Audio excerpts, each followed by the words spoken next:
There are many who don't even know how they should give thanks to God. And we are in a world today where truth is under serious attack. You better be careful not to say some things, because you will trigger warfare and attack from people who don't know and they don't want to know. Because as far as they are concerned, they have been injured before, and if you venture into any area where they got their injuries from, they label you to be fake or wicked like every other person who injured them. And so because it didn't profit them, no other person should talk about it. They make you an enemy. They fight you down until you become irrelevant. But we cannot keep quiet, because everything God uttered, he uttered for our benefit. There is such a thing called the whole counsel of God. And for a believer to be truly fortified, he must be vested sufficiently with knowledge and understanding of the whole counsel of God. 5 ways of giving thanks to God. 5 ways of appreciating God. 5 ways of expressing your gratitude to God. The first way to show your gratitude is through a grateful heart posture. If you don't even have the heart posture of gratitude, the action would not even be necessary in the first place. Before you begin any action or any step that suggests gratitude, your heart posture must first of all reflect absolute gratitude to God. The action is useless if the heart is wrong. What substantiates the action and validates, authenticates the action is the heart with which it is done. And so every believer who wants to enjoy the power of thanksgiving, you must train your heart. Listen, you train your heart. Your heart does not just become. The heart posture you have now, the mindset you have now, is a product of the things you have seen and heard. If you don't train your heart to function in the way you want it to, it will not. You will allow environment and society to teach and to educate your heart. You need to sit down and count your blessings and tell yourself, truly, God has helped me. So a heart posture is very important. A heart posture of honor, a heart posture of appreciation, a heart posture of awareness that all you have and all you are is a product of the mercy of God. The second way to give thanks is through the utterance of praise. Utterance of praise. You first of all must have a right heart posture. Then you must have the utterance. You must have the energy, the time, and the allowance in your spirit to be able to use your words to appreciate God. And there are 2 ways of using your words to appreciate God. The first way is to tell people about the goodness of God. It's called thanksgiving. It means you are showing gratitude. When you go anywhere, generously, you should be able to talk about the goodness of God. And then the second way to use your words to give thanks is to talk to God himself directly. Let him know that you are grateful. The Bible said to come with the fruits of our lips.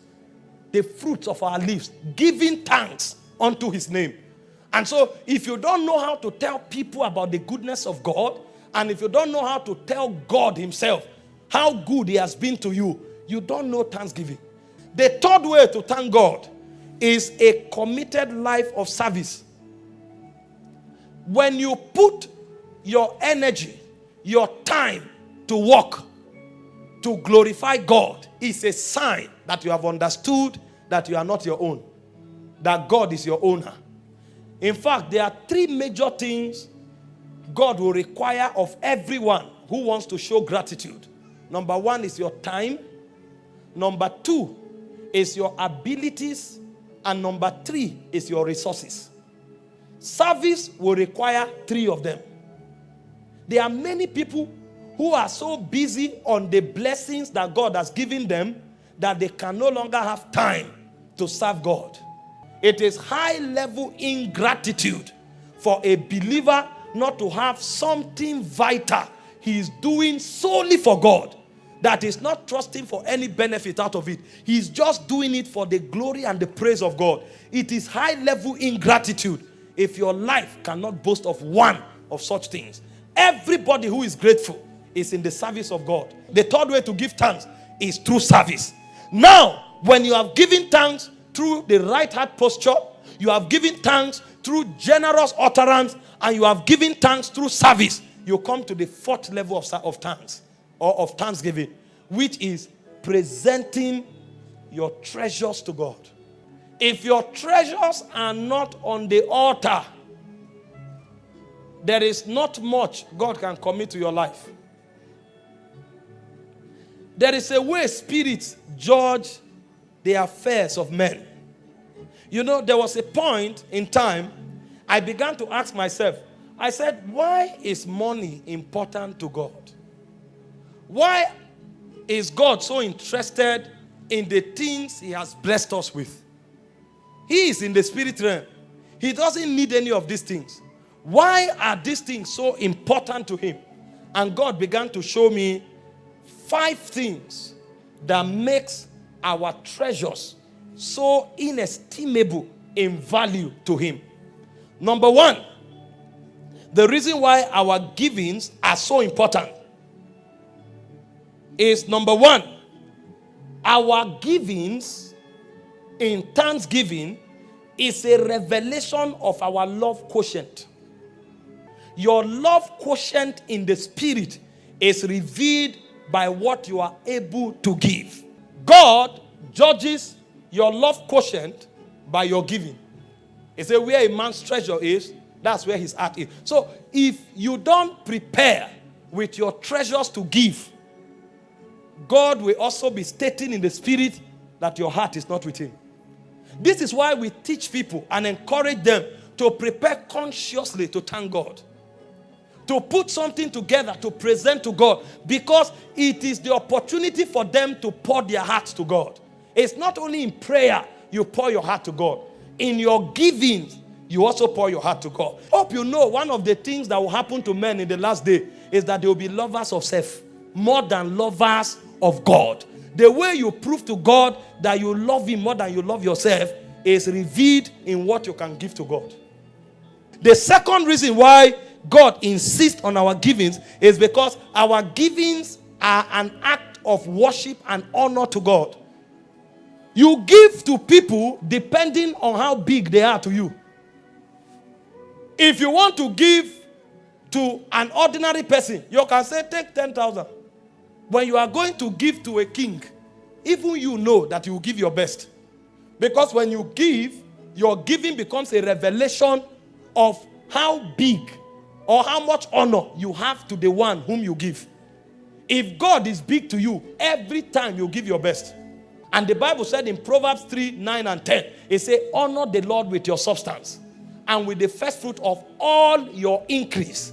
Honor the Lord. When you give to God, you are honoring him and you are worshiping him. So what you give to God reveals your revelation of his majesty. Number 3, giving is an act of faith.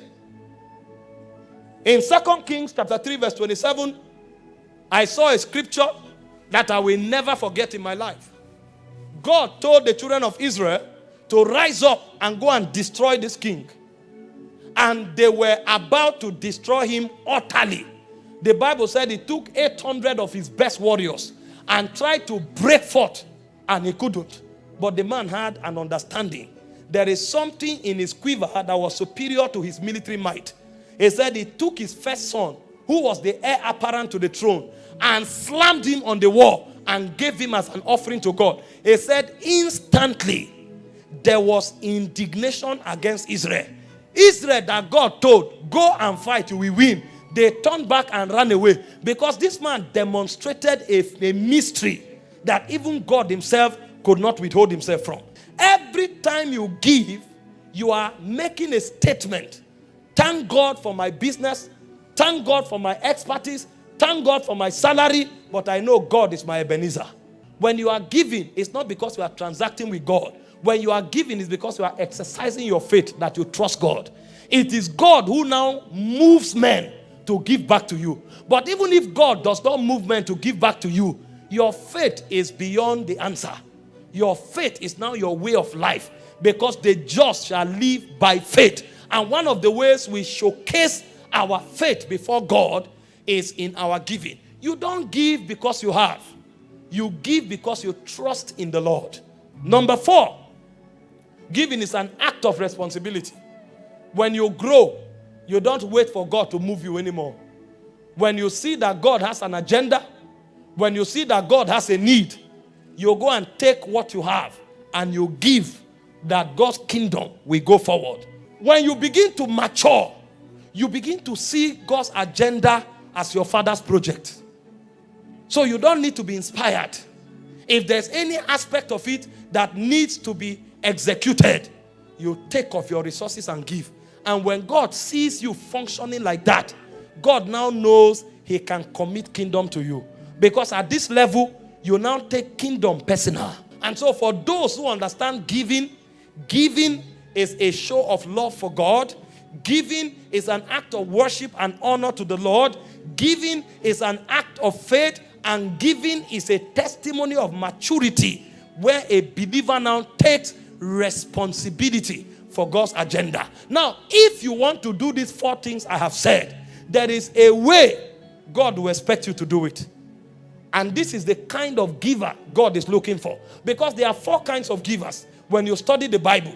The first kinds of givers are givers who are obligatory and competitive. When you find them giving, they are giving because they want to outdo everybody. They are giving because they want their names to be recognized as the people who are making things happen. And so, if they give from that place of superiority over others. The first type of givers, competitive givers. When they are good, they are obligatory. It's a religious requirement for them. And so they always appraise themselves, qualify themselves, honor themselves, and praise themselves for what they are doing. The second kind of giver are a bit similar to these ones, but theirs is a bit different. While the competitive giver praises himself, there's another giver who is a showman. That one gives because of the praise of others. So he will never give in private. If he wants to give, he must announce it. They give for the praise of men. There's another kind of givers. The third kind of giver, they are transactional givers. They will never give anything until God will give them back. And so every seed the guy sows, he ties it to something.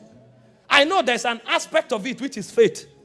But if all your engagement in church becomes transaction, you are a businessman. Father, this particular offering is for this. This must happen. This one must happen. You now discover when a man follows that trajectory, he never has a relationship with God. He is giving and is growing in carnality. Because the reason he's giving is because of what he wants to receive in return. Don't give for the purpose of acknowledging yourself to be better than others. Don't give for the purpose of receiving the praise of men. And don't give only for the purpose of receiving back for your giving. When you give, this is the kind of givers God is interested in. These are wholehearted givers. These are cheerful givers. And this kind of givers are the givers that give for the 4 purposes I outlined earlier. They give with all their heart. For them, it's like a burnt offering. If you don't know how to give at this time, you will be doing yourself a great disfavor. Every kingdom person must understand thanksgiving. And every kingdom person must commit himself not just to give thanks from time to time, but must make thanksgiving a lifestyle. It will change the quality of your life forever.